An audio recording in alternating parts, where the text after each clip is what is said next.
Hey everybody, welcome to the first recap of the 2021 MLF Pro Circuit event on Lake Okeechobee.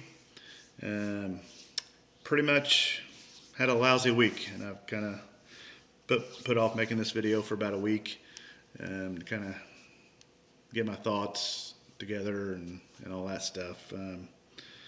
You start off the year and, you're excited because I haven't fished since pretty much July last year. Ended the season good, made a check in the last event, and then I got rid of my boat and, took a while for my new one to come in by the time it was cold. So I haven't really been on the water since last July. So looking forward to getting to Florida. Been cold here in Indiana, so I was looking forward to that 80-degree weather. But anyways, you start off the year and you go to Florida. Typically is where we start, and the main goal I think for most people is get out of Florida with a decent finish. Don't bomb to start the year. And well, lo and behold, that's exactly what I did. I bombed. So I'm not really sure why I have such a love-hate relationship with Florida. I've had some pretty good finishes there, and I've also had some really bad finishes there. So I don't know, it kind of flip-flops every other year. So just kind of when I'm thinking I have Florida figured out, I drop a bomb. So this year Okeechobee was a lot different for a few reasons. The water level, the water was high.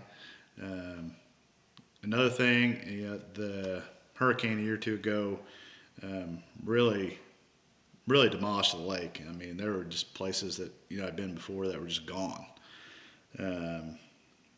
And between that and the spring, there was very, very little hydrilla this year. That's kind of one of the things I look for when I go to Okeechobee. I love to throw a chatterbait and stuff like that. So with a lack of hydrilla, that really put a premium on flipping and some other stuff like that. So another thing this year that kind of threw a wrench, kind of what I'm used to, is the fact that we went to 2 practice days. And for those of you who've been to Okeechobee, you understand what I'm talking about. Lake Okeechobee is huge. And you can catch them from one end of the lake to the other. And really everything looks the same on the lake. So, I mean, you can go hours and hours and hours between a bite. And then, you may get in this one little 100-yard stretch and it may just be loaded. So, I pretty much determined that I was going to fish north, from Harney Pond up to Tin House area, maybe Buckhead. That's kind of my game plan going into the event. It's where I've fished most of the tournaments. So I kind of just know that area of the lake better. And I knew the lake. I had a couple buddies, tournament guys that went down pre-practice, and they said, a lot of the lake was dirty. So, that kind of even reinforced, I'm going to probably fish up north and go from there. So on day 1 of practice, I put it in Harney Pond, and pretty much just put the trolling motor down and just started fishing. And, pretty much at the end of the day, I picked the trolling motor up. I didn't have a great day, but, kind of in the later afternoon of day 1, I kind of got in this one little area. I kind of had been back in the stuff a little bit more, and I kind of came out in the really, really scattered stuff. And I was throwing a prop bait, and probably in the last, hour and a half of practice, I mean, I had 10 or 15 blow-ups on a prop bait in this one little area. So I thought, well, in the tournament I come back and I can flip, I can do, maybe throw the prop bait or whatever. Didn't catch any big fish, doing it. I had a couple blow ups that, I think were, 3+ pounders. And it seemed to be a number of fish in that little area. So then on day 2, I kind of expanded further north and kind of same thing, I'd get a few bites here and there, but I just never really found a good concentration of fish. You go for a long time without a bite, and then boom, you get like 2 bites in 5 minutes, and then go for another hour or 2 without a bite, and then boom, you get 2 or 3 bites. I don't know if Okeechobee just doesn't have the fish that it used to, or if we just completely missed the timing on it, because the weather for a tournament was just beautiful. Even practice too. I mean, usually during practice it's beautiful, and then the tournament the wind blows and it gets pretty rough. But man, we had mid 80-degree days for a week straight, and I mean they should have been biting all over the lake, and it just didn't seem like that. I don't know if that had to do with high water, bad water clarity in places. I'm not certain, or just kind of in between. If most of the fish had already spawned and were post spawning and moving back out, I just never could put it together. So, anyways, regardless, it was a pretty disappointing week. But I'll go through, how my tournament went, and we'll just hopefully move on from this one, and look forward to Smith Lake on the next one. It's a great fishery, and lots of fish in it, and they should be biting. So anyways, on day 1, I kind of started off in an area up near Harney Pond. There's a few other boats in the 200-yard stretch that I got bites in, so I thought, this could be okay. And anyways, I fished in there for I think 3 hours, and I never had a bite. The last day of practice, I think the wind switched out of the south, and started blowing some dirty water kind of into that scattered stuff. And I don't know if that was the why they didn't bite, or whether they just moved. I'm still befuddled by that.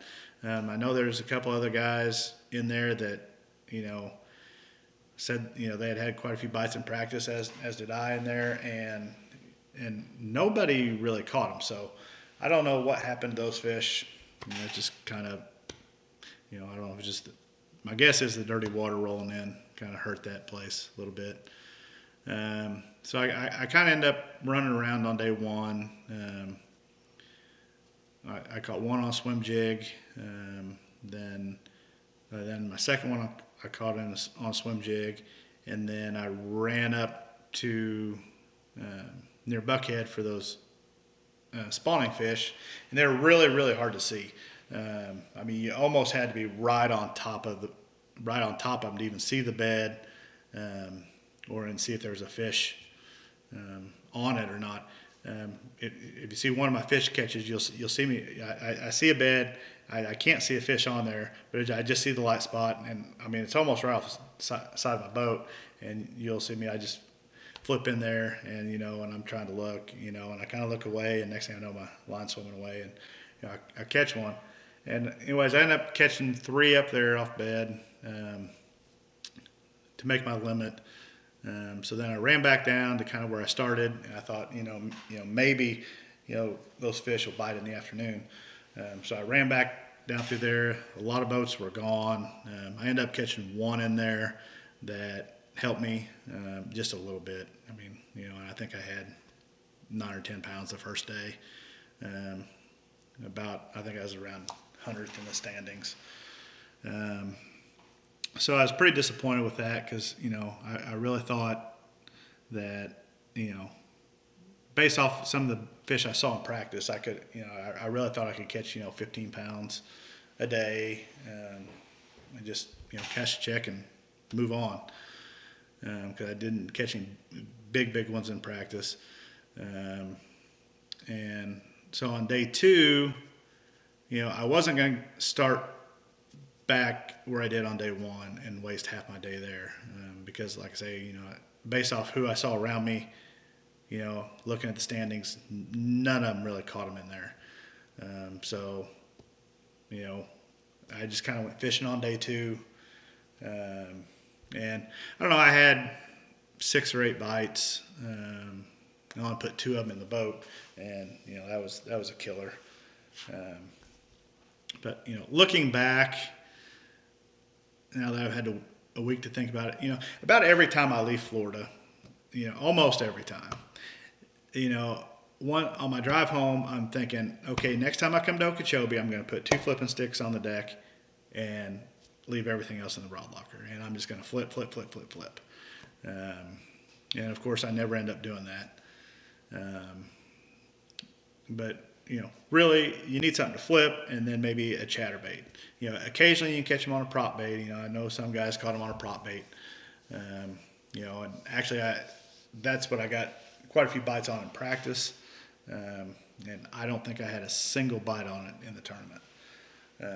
So it just kind of went away from me. But overall, when I decided on day 2 that I was just going to go fishing, it's a lot different on Okeechobee going fishing versus any other lake. Because, typically on Okeechobee, you can't manufacture a big bite. You may be in an area, you flip over here, catch 2-pounder here, 2-pounder here, pound and a half or pound and a halfer, 6-pounder, and, they just kind of commingle, and you never know when that big bite's coming. I'm not sure where I got cut off there, but also looking back on Okeechobee, whenever I've done well there in the past, it's kind of like I run into an area, I turn the key off, and I don't turn the key back on until it's time to go back to weigh-in. And, I had, 3 or 4 areas in this event, and, they weren't super far apart, but, sometimes it takes a little time to get in and out of them. And overall, the game plan wasn't near as effective as what I thought it was gonna be. But most of that was based off my primary area that I didn't do very well in. So anyway, it really stings kind of starting the year off like this. So got a lot of work to do to recover to have a chance to make the championship.